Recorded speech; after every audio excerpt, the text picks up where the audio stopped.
Ahora, como ustedes ven, estos jugadores están desarrollando una actividad muscular, ¿no? Pero no es simplemente contracción, nada más, ¿no? Aquí en esa contracción tiene que haber, pues, fuerza, tiene que haber tiempos, tiene que haber, digamos, la integración de muchos músculos para poder desarrollar este tipo de movimiento. Pero, ¿cómo podríamos desarrollar estos movimientos precisos para cumplir un objetivo si es que no activamos también nuestros sistemas sensoriales, ¿no? Aquí, por ejemplo, tiene mucho que ver, por ejemplo, ¿no? Si ustedes están viendo acá, es la visión, ¿no? Aquí tiene que actuar también el cerebelo. El cerebelo es lo que prácticamente está haciendo la medición instantánea en este caso, ¿no? Para poder, ¿no?, digamos, hacer un movimiento y lanzar la pelota. El sistema vestibular, ¿no?, para mantener nuestro equilibrio, ¿no? Los sistemas propioceptivos para informar al sistema nervioso, las diferentes partes de nuestro segmento corporal en relación al espacio, ¿no? La sensación táctil, ¿no?, que debe tener, digamos, este atleta, ¿no?, con respecto al contacto de la pelota, ¿no? Eh, Diferentes, ¿no? Inclusive la audición, ¿no? Para poder escuchar lo que le dicen sus compañeros, ¿no? O de una serie de señas que le puede indicar, te voy a mandar la pelota a ti, qué sé yo, ¿no? O sea, prácticamente tiene que estar todos los sistemas sensoriales en buenas condiciones para poder también desarrollar las buenas condiciones, ¿no?, que estamos viendo acá. Y otro aspecto importante es que el mejor jugador es aquel que lee, se puede decir, o se anticipa al movimiento de su contrincante, ¿no? Y esos son, eh, se puede decir, fracciones de segundo, porque si tú sabes qué cosa es lo que va a hacer tu contrincante, tú puedes adelantarte a su movimiento, ¿no? Y es por eso que todo movimiento que uno realiza, sobre todo en la parte de la competición, está muy relacionado a lo que tú puedas adelantarte, ¿no?, al movimiento de tu contrincante, ¿no? ¿Qué significa músculo? Ratón pequeño, ¿no? Es una palabra en latín, ¿no? Porque antes se pensaba, pues, en las épocas de los griegos que habían animales dentro de nuestro cuerpo que están jalando hilos, ¿no? Para poder mover los dedos de las manos, los brazos, etcétera, ¿no? Entonces, siguiendo justamente los niveles de organización, vamos a nivel celular, tisular, funcional, etcétera. Desde el punto de vista embrionario, sabemos que los músculos, las fibras musculares derivan del mesodermo, que se va a diferenciar en somite. A las 3 semanas ya se diferencia el mesodermo esplástico, mesodermo somático. A la quinta semana, edad gestacional, ya hay una migración, ¿no? Se forman las yemas de extremidades y también ya hay precursores miogénicos, y hay una mitosis muy intensa, ¿no? Y luego decimos, a la 7ª semana ya existe una diseminación en extremidades, mioblastos, miotúbulos, ya entran a un estadio postmitótico, ¿no? Recién a la 9ª y 10ª semana existen los primeros contactos neuromusculares. O sea, antes de la 9ª, 10ª semana, el desarrollo del sistema nervioso que comienza en el 18º día de la edad gestacional y el desarrollo de los músculos, recién a la 9ª o 10ª semana, recién se establecen esos contactos neuromusculares que ustedes lo van a conocer como la placa mioneural o la placa neuromuscular, ¿no? Pero esto también ha cambiado, ¿no? Lo que le estoy diciendo en estos momentos, eso fue de hace más o menos unos 6 años aproximadamente. Pero hace 4 años, hace 5 años, a través de la ecografía 4D, se ha visto de que en niños, en embriones de 7 semanas, ya existe movimiento, ¿no? Claro que no es un movimiento intencionado, sino es un movimiento por reflejo, pero ¿cómo se va a contraer el músculo si ya no tiene los primeros contactos neuromusculares? Entonces, esto ya tiene que cambiar, ¿no? O sea, los primeros contactos neuromusculares podría ser a partir de la 7ª semana, ¿no?, de edad gestacional. Esto posiblemente también cambie, ¿no? En 18ª, 19ª semana se produce la diferenciación de tipo de fibra muscular, porque hay fibras musculares de contracción rápida, ¿no? Y fácilmente fatigables y de contracción lenta, pero resistente a la fatiga, ¿no? Que lo vamos a ver también. Y a la 20ª, la 30 semana, ya existe un fin de la fusión celular, ¿no? Fin de la fusión celular, ¿no? Y al nacimiento ya tenemos una diferenciación final de los tipos de fibra muscular, ¿no? Entonces, en cuanto a la formación de esa estructura que llamamos fibra muscular, bueno, ustedes van a ver que está formado microscópicamente por bandas oscuras, bandas claras, ¿no? Pero en cuanto al desarrollo embrionario, se forma primero la célula, como quien dice, hay un desorden, ¿no? De todas las proteínas. Luego hay un proceso de orden. Es por eso de que al inicio, desde el punto de vista embrionario, hay un proceso de tipo entrópico, de desorden, ¿no? Y luego, en la medida que van pasando las horas, hay procesos de tipo megaentrópico, o sea, de orden de las moléculas, ¿no? ¿No? Así como están ustedes viendo acá, un proceso en una misma fibra, un proceso de desorden, ¿no? Por el lado derecho, un proceso entrópico y un proceso de orden, ya formándose tanto las bandas claras, bandas oscuras, por el lado izquierdo, ¿no? De otro lado, sabemos que el músculo, ¿no? Está rodeado de un tejido conectivo. O sea, todo el músculo está rodeado de lo que se llama epimicio, ¿no? Y ese músculo está formado por fascículos de fibras musculares, o sea, el conjunto de fibras musculares. Y ese fascículo está rodeado por perimicio. Y el perimicio contiene una cierta cantidad de fibra muscular, que viene a ser la unidad estructural. Y esa fibra muscular, aparte de su membrana, está rodeada por un tejido conectivo que viene a ser el endomisio, ¿no? Y aquí ven ustedes que esta fibra muscular, ahí está su contacto neuromuscular, su placa mioneural, ¿no? Unión muscular, ¿no? De esta fibra muscular. Esta fibra muscular es lo que vamos a tratar de estudiar, ¿no? En estos próximos minutos, ¿no? Y ahí vemos la fibra muscular, ¿no? Una fibra muscular que tiene una membrana que se llama el sarcolema, tiene una parte líquida que se llama el sarcoplasma, pero además tiene, cuando hablamos de fibra muscular, miofibrillas, ¿no? Miofibrillas conformadas por proteínas gruesas y proteínas delgadas. También tiene núcleos, ¿no? Son varios los núcleos que tiene una fibra muscular, ¿no? Porque es producto de la fisión, de la fusión, mejor dicho, de la fusión de mioblastos, ¿no? Que se dio en la etapa embrionaria, ¿no?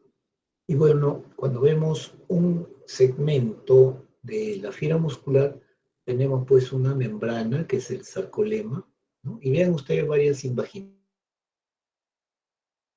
¿no? Lo que está de color violeta, ¿no? O morado, algunos dicen, el tubo T, ¿no? Y al costado del tubo T hay, como decir, como una red, como ustedes ven, ¿no? Y ese es el retículo sarcoplásmico que tiene una peculiaridad que está lleno de calcio. Y tanto el tubo T como el retículo sarcoplásmico, ¿no?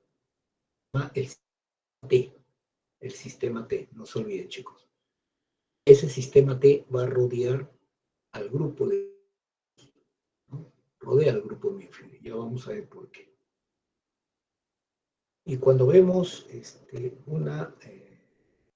un grupo de miofibrillas, vamos a ver microscopios, inclusive se ve ante la hematocilina eosina, está formado por bandas oscuras o bandas A, ¿no? Bandas A porque son bandas anisotrópicas, ¿no? Y las bandas A coinciden, ¿no? Coinciden con todas estas estructuras. Y todas estas estructuras que son los filamentos delgados, que están acá, de color medio verde, oscuro,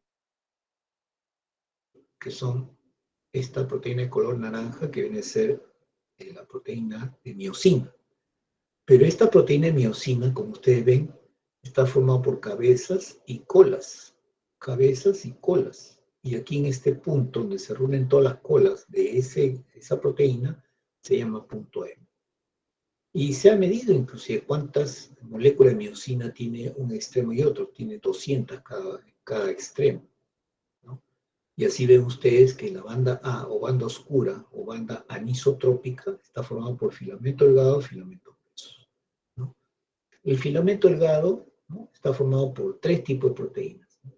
La actina, que es una proteína globular, la tropomiosina, que es una proteína filamentosa, y adherida sobre la tropomiosina, la troponina. Y la troponina todavía tiene tres, es un heterotrímero, ¿no? Formado por tres proteínas, ¿no? La troponina C, la troponina I, la troponina H. Bueno, y luego tenemos el filamento grueso de miosina y de las cabezas, ¿no? Y la cola. Bueno, la cosa es que la banda oscura o banda A, ¿quién lo conforma? Filamento delgado, filamento grueso. Ahora tenemos la banda clara, ¿no? O banda I, o isotrópica, ¿no? En el cual en el centro, ¿no?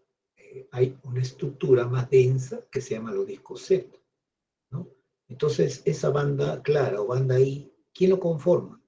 Predominantemente proteínas delgadas, ¿no? Proteínas delgadas, ¿ya? O filamentos delgados, como ustedes ven acá, ¿no? La banda I o isotrópica. Y la línea Z viene a ser una serie de proteínas que sirven de anclaje a los filamentos delgados, ¿no? O proteínas delgadas. Pero otro aspecto importante es que entre disco Z y disco Z va a formar la sarcómera. Y la sarcómera es la unidad contráctil de la contracción muscular. La unidad contráctil, ¿no? Vamos a ver por qué. Y ahí vemos, es lo mismo que les he explicado, ¿no? Y ahí ven ustedes una estructura histológica, ¿no? De un músculo. ¿Qué músculo creen ustedes que es, chicos?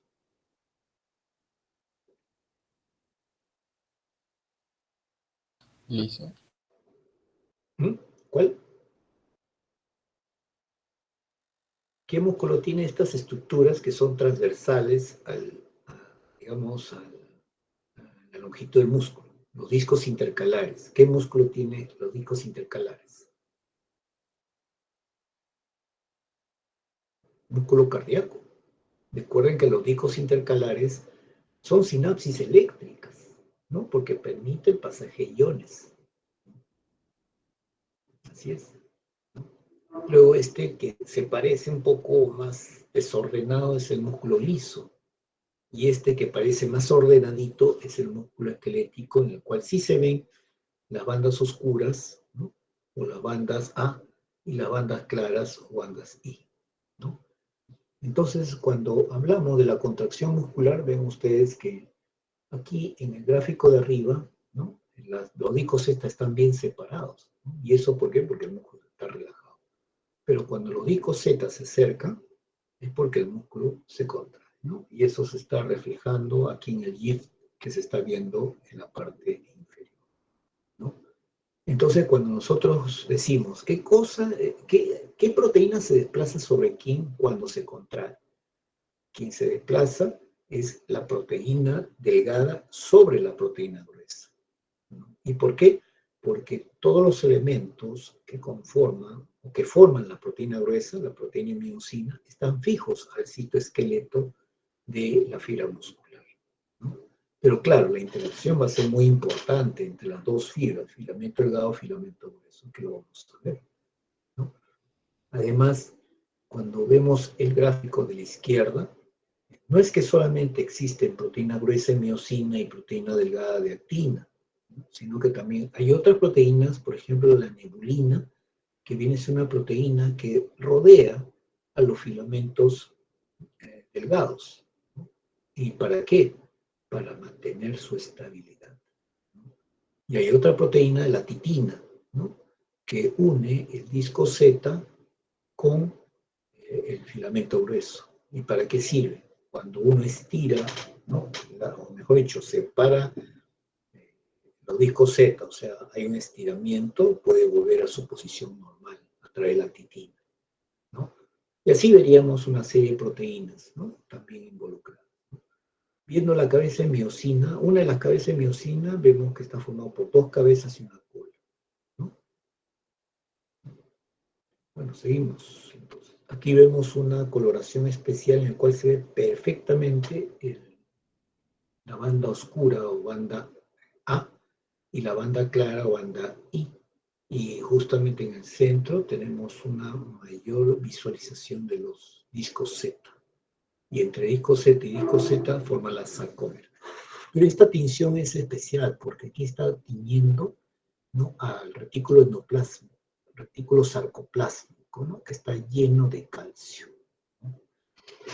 Entonces, cuando nosotros siempre tenemos que analizar a la fibra muscular en forma tridimensional para poder entender también cómo es este proceso de la contracción y relajación muscular, ¿no? Lo que vemos aquí es un segmento de una fibra muscular, ¿no? Y como ustedes ven, el sistema T rodea a este grupo de miofibrillas, ¿no? Una razón tendrá, ahora lo vamos a ver.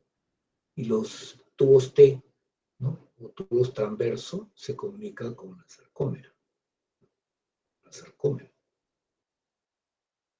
Y bueno, el tema es que cuando nosotros vemos, analizamos justamente la placa mioneural, sabemos que aquí se va a liberar neurotransmisor acetilcolina, ¿no? Siempre y cuando venga el impulso nervioso, abra el canal para el calcio, se libere la acetilcolina, ¿no? Y justo vemos acá en la sarcómera, ¿no?, que hay invaginaciones. Y las invaginaciones, cuando nosotros vemos, ¿no?, significa una sola cosa, de que a mayor cantidad de invaginaciones tenemos mayor superficie, pero superficie para que se inserten más receptores nicotínicos, ¿no?, y para que se estimule mejor, ¿no?, esa área, ¿no? ¿Por qué? Porque cuando se produce la liberación de la acetilcolina, actúa con receptor nicotínico, se abre el receptor nicotínico, entra sodio y también se activan otros canales para el sodio voltaje pendiente, se va a producir el potencial de placa motora, ¿no?, que es un potencial de acción, ¿no?, porque se va a producir la despolarización en ese momento. Y bueno, sigue el potencial de acción, ¿no?, y puede llegar a este receptor, ¿no?, de HP, de hidropirina, ¿no? Y este receptor, ¿no?, puede hacer, a través del impulso nervioso, puede ser que se abra esta compuerta del receptor de rianodina. Y por lo tanto, cuando se abre esta compuerta del receptor de rianodina, sale calcio por diferente concentración y va a interactuar con la troponina, ¿no?, y se va a producir este famoso puente cruzado, ¿no? Ahora vamos a ver cómo. Y se va a producir el acercamiento de los discos Z, ¿no?, para dar como al lugar a la contracción muscular. Ahí está justamente cuando el impulso nervioso llega al receptor de hidropirina, abre, ¿no?, la compuerta del receptor de rianodina para que salga calcio. Y el calcio va a interactuar con la troponina para que se produzca los puentes cruzados y de esta manera jalar los discos Z y hacer la contracción, ¿no? Seguimos. Aquí tenemos la cabeza bilobulada de la molécula de miocina, ¿no?, y vemos que existen dos puntos importantes de escisión, o sea, de quiebre o de ruptura, que viene a ser la papaína entre la cabeza y la cola y la tripsina en el centro de la cola, ¿no? La papaína, por ejemplo, la encontramos en la cáscara de papaya, ¿no? Y bueno, esa papaína, por ejemplo, bueno, tiene todo el sabor a la papaya, ¿no? ¿No? Pero ahora la industria de los chefs, por ejemplo, para ablandar la carne utilizan esta enzima, ¿no?, la papaína, ¿no?, para ablandar, ¿no? Entonces, ya pues se está utilizando todos estos conocimientos que nosotros teníamos justamente para aplicarlos, ¿no?, a la vida diaria. Y bueno, así tenemos el filamento delgado, ¿no?, que realmente no es solamente actina, la actina son estas proteínas globulares, pero en esa doble cadena, entre ellas, hay filamentos proteicos, que viene a ser la tropomiosina, y sobre ella está la troponina.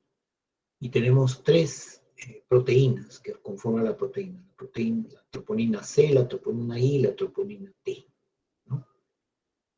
Por ejemplo, la troponina T va a ser la proteína necesaria para que se una toda la troponina con la tropomiosina. La troponina C va a tener un lugar de unión para el calcio y la troponina I, ¿no?, va a ser una troponina inhibitoria, ¿no? Entonces, en la membrana celular, como habíamos visto, en la placa mioneural, hay pues un proceso de invaginación, ¿no? Cuando entra en contacto el terminal nervioso con el sarcóleo. Y esto es para ampliar la superficie de acción del acetilcolina. Y bueno, hay tipo de fibra muscular. Tipo 1 son fibras lentas, ¿no? Y resistentes a la fatiga, ¿no? El tipo 2A tiene tanto de lentas como rápidas. Mejor no vamos al 2X2D, que son rápidas, pero también se fatigan rápido, ¿no? Ya vamos a ver, ¿no? Porque a través de tinciones especiales, a través de una biopsia de músculo, yo puedo determinar el porcentaje de fibras 1, de tipo 2, todo esto, 2B o 2A. Fibra tipo 1. Las fibras tipo 1 son llamadas fibras lentas, ¿no? Pero resistentes a la fatiga, ¿no? ¿Y por qué? Porque tiene una producción energética aeróbica, o sea, requiere de oxígeno, ¿no? Y lógicamente, si requiere de oxígeno es porque va a activar su mitocondria, por eso hay alta densidad mitocondrial, ¿no? Y definitivamente, como utiliza oxígeno, debe tener una alta actividad de enzimas oxidativas, alta concentración de citocromo C, y como requiere oxígeno, necesariamente llega a través de la hemoglobina, y la hemoglobina llega a través de la sangre, por lo tanto, esa fibra tipo 1 debe ser pues, ricamente vascularizada. Y es por eso que cuando vemos una fibra tipo 1 es más rosadita. Hay alta concentración de hemoglobina y baja actividad de miocina TPase. Ahora, esa es la fibra. Ahora sus características son fibras de tamaño pequeño, ¿no? Capaces de generar tensiones discretas, ¿no? Durante periodos largos de tiempo sin fatigarse, ¿no? Además que genera fuerza, ¿no? Que aumenta y disminuye en forma lenta, ¿no? Y las motoneuronas, ¿no? Que lo inervan son unidades también de menor tamaño, menor velocidad de conducción y menor umbral de excitación con respecto a los otros. Y miren, el fenotipo de una persona en donde predomina las fibras de tipo 1, que son lentas, corredores ¿no? De distancias de 20, 40 kilómetros, ¿no? Aparentemente y fenotípicamente parece una persona delgada, ¿no? Pero sus fibras son predominantemente de tipo 1, ¿no? Que son fibras lentas, pero este, digamos, resistente a la fatiga, ¿no? La 2A no vamos a escribirlo porque tiene tanto de 1 como 2X2D. La 2X2D sí es importante porque estas no requieren oxígeno, ¿no? Por eso su producción energética es anaeróbica. Utiliza la vía glicolítica y aparte utiliza una serie de enzimas, ¿no? Que van a acumular energía. Tiene baja densidad mitocondrial porque para ellas no es necesario el oxígeno, alta actividad de enzimas glicolíticas, alta actividad de creatinquinasa. En la creatinquinasa es su fuerte, ¿no? Porque la creatinquinasa, cuando entre comillas se quema, te genera gran fuerza, ¿no? Gran fuerza, pero por poco tiempo, por segundos. Entonces, como no requiere, digamos, la actividad aeróbica, tiene pobre abastecimiento capilar, ¿no? Es decir, si tú comparas una fibra tipo 1, tipo 2X2D, la fibra 2X2D es pálida, tiene baja concentración de mioglobina, alta actividad de miocina TPase, ¿no? Y sus fibras son más grandes, ¿no? Desarrollan mayor fuerza, pero por corto periodo de tiempo, justamente por emplear metabolismo anaeróbico. Y sus motoneuronas también son grandes, con elevada velocidad de conducción y umbral de excitación. Ahí tenemos el fenotipo típico de un atleta en el que predominan las fibras 2X2D, ¿no? Usain Bolt, ¿no? Como ustedes ven, se le ve más musculoso, ¿no? Pero es porque justamente tiene mayor proporción de estas fibras 2X2D. ¿No? Y tiene un cuadro en el cual ustedes pueden diferenciarlo, ¿no? Y bueno, cuando hablamos de la transmisión neuromuscular, esto ya también es lo vamos a recalcar cuando veamos a nivel de médula, ¿no? Quien controla la fibra muscular directamente es la motoneurona alfa, ¿no? Que se encuentra en la sustancia gris del asta anterior, ¿no? De la médula espinal. Pero quien controla la motoneurona alfa es la primera neurona o neurona central o neurona gigantopiramidal de Betz que se encuentra en la corteza motora, ¿no? Es ahí donde va a partir las señales, ¿no? Claro que no parte de frente de las áreas motoras, ¿no? Sino parte del lóbulo frontal donde se encuentra la motivación, ¿no? O sea, yo quiero moverme, ¿no? Entonces voy a utilizar mis músculos. En consecuencia, tengo que activar neuronas motoras del área prefrontal dorsolateral, de ahí seguir, ¿no? Digamos, activando neuronas hasta que llega aquí, ¿no? En la corteza motora, la quinta capa de la corteza motora, que se llama la neurona gigantopiramidal de Bett, se llama también neurona central o primera neurona. Entonces se produce, pues, que la propagación, integración, génesis y transmisión del impulso nervioso. Y ahí ven ustedes el axón, ¿no? Y la flechita viene a ser el impulso nervioso. Y se va a cruzar hacia el lado contralateral del bulbo, a nivel del bulbo raquídeo, el tercio inferior.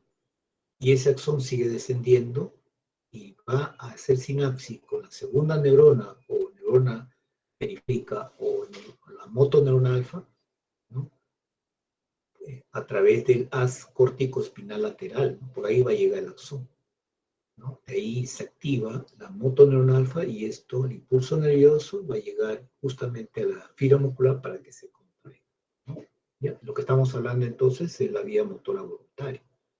Si hacemos un corte a nivel de médula, vamos a encontrar la motoneurona alfa, o neurona periférica o segunda neurona, cuyo axón va a ser sinapsis con la fibra muscular.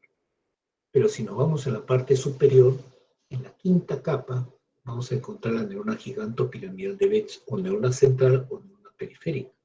Y ya saben que su axón va a entrecruzarse a un 80% a nivel del tercio inferior del bulbo raquídeo. Y de ahí desciende para conectarse, desde el punto de vista sináptico, con la motoneurona alfa, ¿no? Y eso es lo que se llama la vía motora voluntaria, ¿no? Hagamos un corte a nivel de la parte del sistema nervioso, ¿no? O sea, la parte del componente neural. Ahí está, ¿no? Y ahí está la fibra muscular, ¿no? Y otro aspecto importante recordar que una motoneurona no inerva solamente una fibra muscular, inerva un grupo de fibra muscular. Por ejemplo, aquí está el axón de la motoneurona que se está abriendo paso a través de las fibras musculares y miren sus ramificaciones. Aquí hay una placa mioneural, inerva este músculo, ¿no?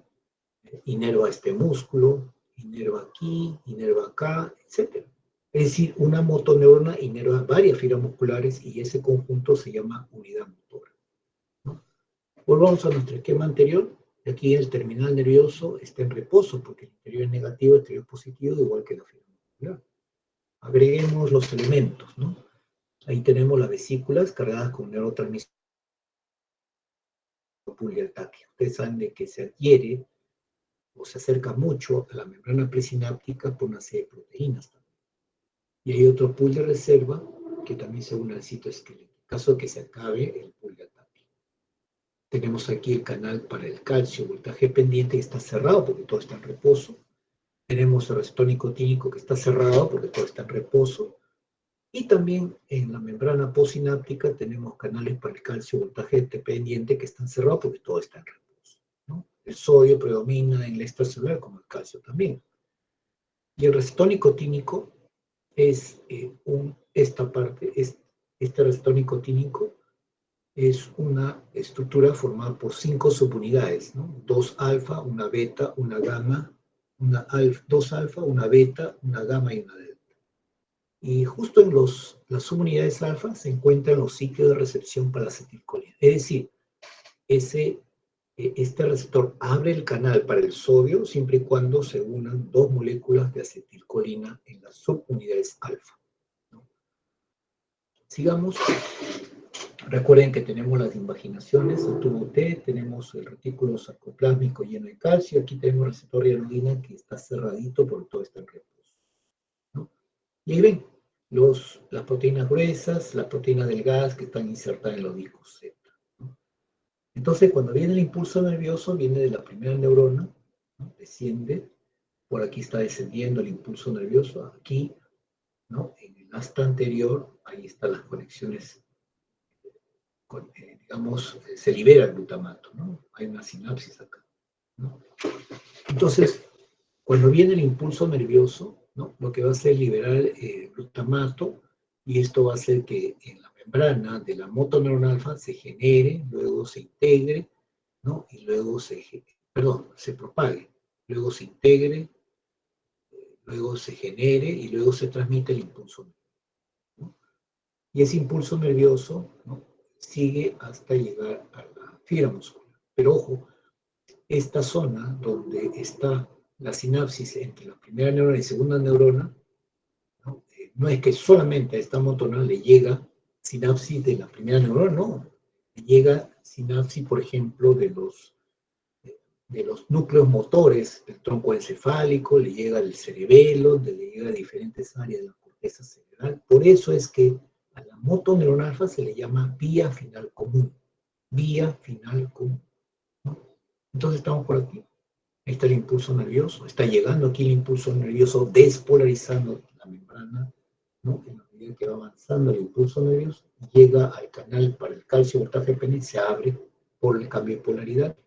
Ingresa calcio, el calcio se une a las proteínas sinaptotacmina de la vesícula sináptica, y calcio sinaptotacmina activa la sinaptoficina, y la sinaptoficina forma el poro de fusión. Un poro de fusión que va a permitir la salida de la acetilcolina en forma de cuantas, ¿no?, que equivale a 5.000 a 10.000 moléculas, ¿no?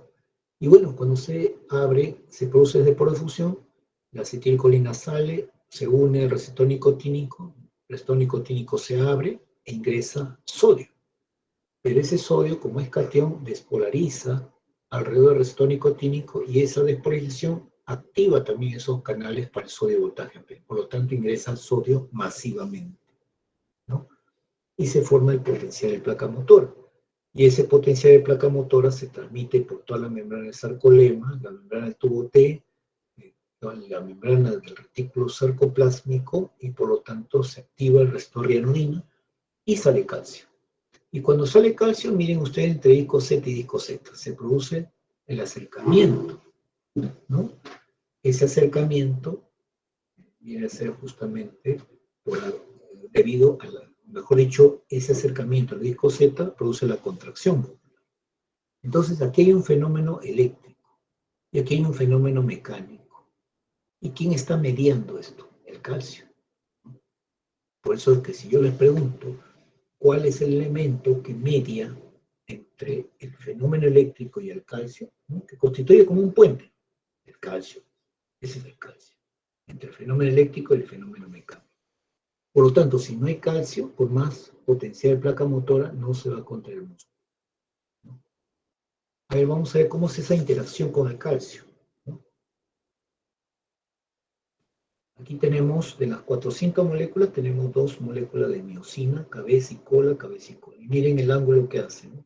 Con la cabeza y cola, ángulo obtuso.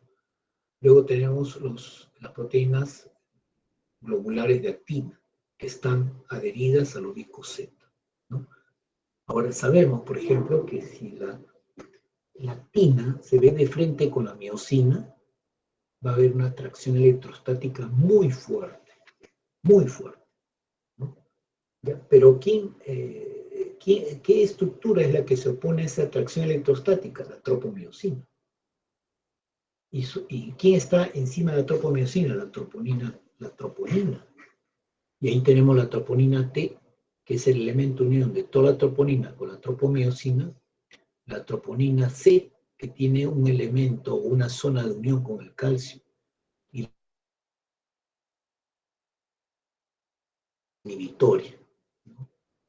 Ahora vamos a ver por qué. Entonces viene el calcio, se une a la troponina C. Y este binomio troponina C-calcio inhibe al inhibidor, a la troponina B.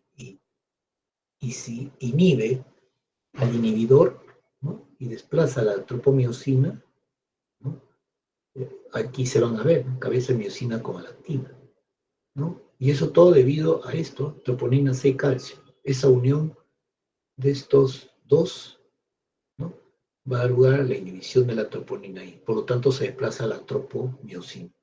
Y por lo tanto, se ven frente a frente la miosina, la cabeza de miosina con la actina. Y por lo tanto, se produce la atracción electrostática muy fuerte.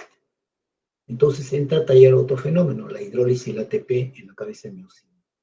Y vean ustedes, el ángulo es obtuso, pero por la hidrólisis del ATP se produce un estrechamiento en la membrana. Es como si yo tuviese dos cadenas en mis manos y haga esto, ¿no? Igualito se produce. Por lo tanto, se produce el acercamiento de los discos Z. Ahí está, acercamiento a los discos Z, ¿no? Ya, pero eso no es todo, porque el calcio, para producirse la relajación, ese calcio que se unió a la troponina C tiene que desprenderse y nuevamente incorporarse al retículo sarcoplásmico, ¿no? Pero ¿cómo va a ingresar calcio a un lugar donde hay mucho calcio?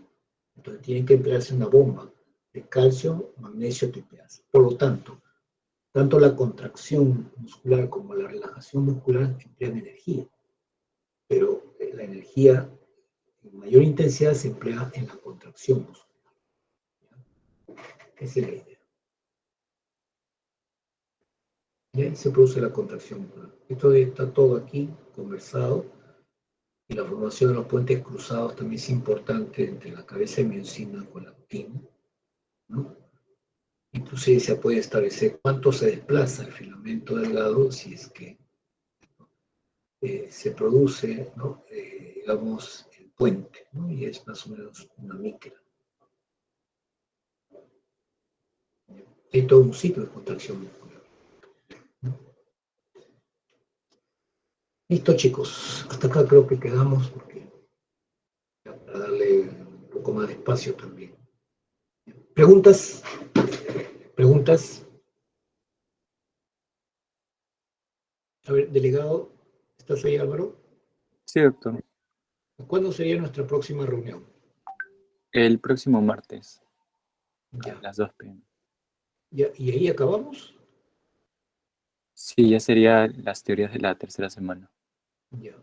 Pero necesitamos al menos, bueno, para acabar bien, ¿no? Porque creo que necesitamos. La clase de médula no hay problema, ha sido cortés, ha sido un poquito largo y también metabolismo, ¿no? ¿Podríamos tener un par de horas adicionales? Antes de las 2, por Sí, ejemplo, a las 12, para sí, comenzar. claro. Ya Am, ustedes me dicen, sí, está ¿no? bien, doctor, yo le comunico. Puede ser el domingo o puede ser el lunes también, ¿no? Ya ustedes decidan y me pasa la voz, ¿ya? De acuerdo, doctor, gracias. Ya, muchas gracias. Nos vemos, chicos. Doctor, también le Dime, quería hacer una consulta, claro. ya que mañana vamos a realizar las prácticas de esta unidad, Ya, con relación a los artículos que tenemos que presentar en sí, relación a la guía. Este, cada, cada alumno lo lleva individualmente, ¿cierto? sí, así es. Y, ¿No? Y la entrega, lógicamente, virtual, ¿no? Será virtual, pero sí desarrollen el contenido de cada práctica de acuerdo a lo que ustedes han visto en el video, o van a ver en el video. Ah, no, pero no es virtual, pues, porque es presencial, mañana es presencial. Entonces lleven su artículo, lleven su también la práctica, ¿no? La hoja de práctica para que lo lleven. Y eso le entregan a su profesor de práctica para que lo califique.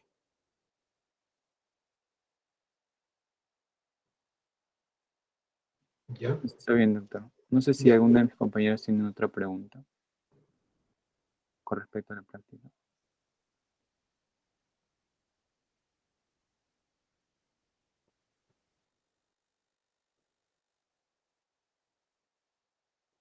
¿Ninguna?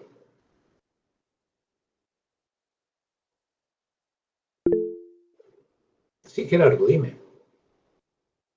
Así, doctor, tenía una pregunta respecto a la teoría de ojos que vimos hace un ratito. Sí, Es que creo que también en la teoría vimos que había una relación ahí, o sea, con la retina, con el ciclo circadiano, en cuanto a ah, cuándo claro, entra más luz, menos luz, y quería saber más o así menos es. cómo se explica eso. Ah, ya, ya.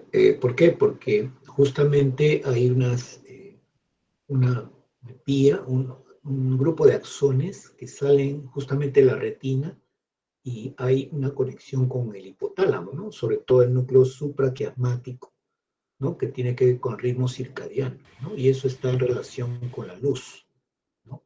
Y es por eso que cuando ustedes duerman, por favor, traten de hacerlo en una habitación oscura realmente, ¿no? Porque sabemos que si hay un poco de resquicio de luz, ustedes no van a formar su melatonina, y la melatonina es una sustancia muy importante para poder barrer de sustancias tóxicas que se generan en el cerebro producto del estado de vigilia, ¿no? Pero sí hay una conexión, ¿no? Y está vinculado con la luz. Y otro lado es que cuando ustedes vayan a ya descansar, no vayan pues una hora antes, ya no deben estar viendo la pantalla de un televisor, de una laptop o de su celular, porque si ustedes están con la pantalla del celular prendido, va a estar enviando señales, ¿no? A través de la retina, a través de esa conexión con el núcleo supraquiasmático y a la corteza de que todavía hay luz. Entonces van a tener dificultades para conciliar el sueño, ¿ya? Por eso no les recomiendo. Sí hay una conexión, ¿no?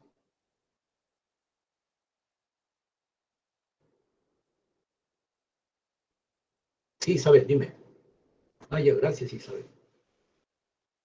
Sí, es muy importante que ustedes conserven sus 7 horas de sueño, ¿no? Lo que ya están acostumbrados, ¿no? Ahora ustedes dirán, pero los exámenes, todo eso. Cuestión de organizarse, chicos.